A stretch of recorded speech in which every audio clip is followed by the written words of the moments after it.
andito na tayo sa papunta ng simbahan, no? Ayan, may simbahan ng San Juan, mga katropa.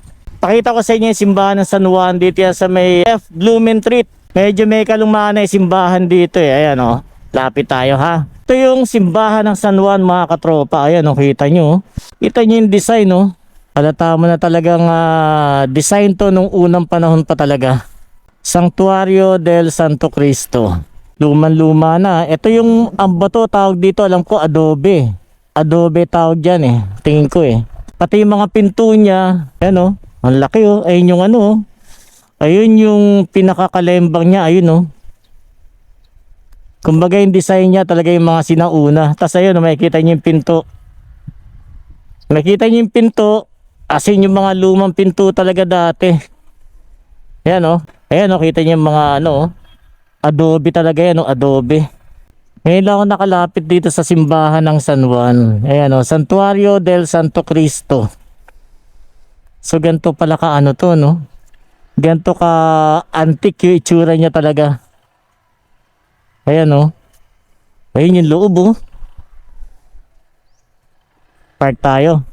Tara mga katropa. Total, nandito na rin tayo sa San Juan. Dadaanan natin simbahan ng San Juan, mga katropa. Kaya silipin natin, tingnan natin kung ano yung matutuklasan natin dito sa simbahan ng San Juan. Kasi ngayon din lang ako nakapunta rito, nakapasok dito. Napakaluma ng structure niya. So, check natin para ma-share ko din sa inyo. Total, kalilipas lang naman ng mahal na araw, mga katropa. Kaya pahabol natin to para sa nakaraang mahal na araw, mga katropa. So, ngayon ko din lang makikita yung pinakalob nito simbahan ng San Juan, mga katropa. Kasi napon ako talaga, napakaluma talaga nung itsura niya, yung structure niya. Kaya malapitan. Check natin. Tara. Ayun o, nakikita niyo ba yung mga katropa? Ang taas niya, halos mga 4th floor yata ang katumbas nito. Ayan o. Tapos mapupunan niyo yung design niya talaga. Yung mga design ng mga panahon ng Kastila. Ayan o. Yung talagang lumang style talaga. Tapos, wala kang nakikita na hagda. So lahat ito puro, kung tama ako, ito yung adobe, mga katropa. Ayan o. Para ka napunta sa panahon ng Kastila pagka nandito ka. Ganito pala kaganda yung simbahan dito. Ito pala ay 1602 pa. Kaya naman pala. Di ba? So talagang kita mo yung structure niya. Talagang yung luma-luma talaga. Nasunog siya noong 1763. Tapos natayo siya ulit noong 1774. Kumbaga yung itsura niya talaga is yung pang-unang panahon talaga. Ngayon lang kasi ako nakapunta rito, ngayon lang ako nakalapit dito. Kaya ngayon ko lang napansin na ganito pala itong simbahan na to. So ayan o, kita niyo yung mga ribulto na nakaukit. Malamang gano'n na rin katagal yan eh, mga ribulto na yan, ayan o. Tapos kita niyo yung pinto. Ayan o, ibang klaseng kahoy ito. Laki, mga sinaunang kahoy. Para kang bumalik sa panahon ng ano talaga, ng Kastila. Tapos meron pa dito, ayan o. Itong cross na to, ayan, nakikita yung cross niya, mga katropa. This Jubilee Cross is dedicated as a symbol of the continuing journey of the parish community of Santuario del Santo Cristo since 1942. Ayan o. Hello. Meron dito nga school. Okay. Next school dito kaya may mga estudyante.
So bali, tatlong pinto talaga yan kasi dito yung si Father, tapos dito yung magkukumpisal at saka doon sa isa.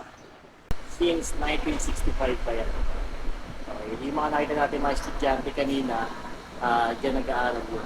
Okay, so yun mga katropa, naipakita ko sa inyo yung simbahan dito sa San Juan. Kasi kahit ako mismo namangha talaga ako doon sa itsura niya, ngayon lang ako nakakita ng gantong katanda na simbahan mga katropa. Nagkaroon tayo ng pagkakataon na masilip itong simbahan ng San Juan mga katropa. Na-share ko sa inyo gaano katagal na itong simbahan na to at saka kung kailan to naitayo at saka kung anong nangyari dito. Kumbaga yung naging history niya, ayun nabasa natin doon kanina. No? Nakalipas na yung mahal na araw mga katropa pero syempre ang ating pananampalataya, ang ating panalangin ay dire-diretso pa rin yan. Syempre nandiyan lang lagi ating Panginoon Jesus para ating lapitan lagi sa ating mga pangailangan sa buhay. Samahan natin lagi ng panalangin at dasal sa lahat ng ating ginagawa sa buong buhay natin. Okay, so yun lang mga katropa, no? Sana kahit pa paano nabigyan kayo ng konting background dito sa simbahan ng San Juan mga katropa. Since dito kasi yung ruta din natin, ngayon lang ako nagkaroon ng pagkakataon na masilip yung simbahan dito ng San Juan. Okay, so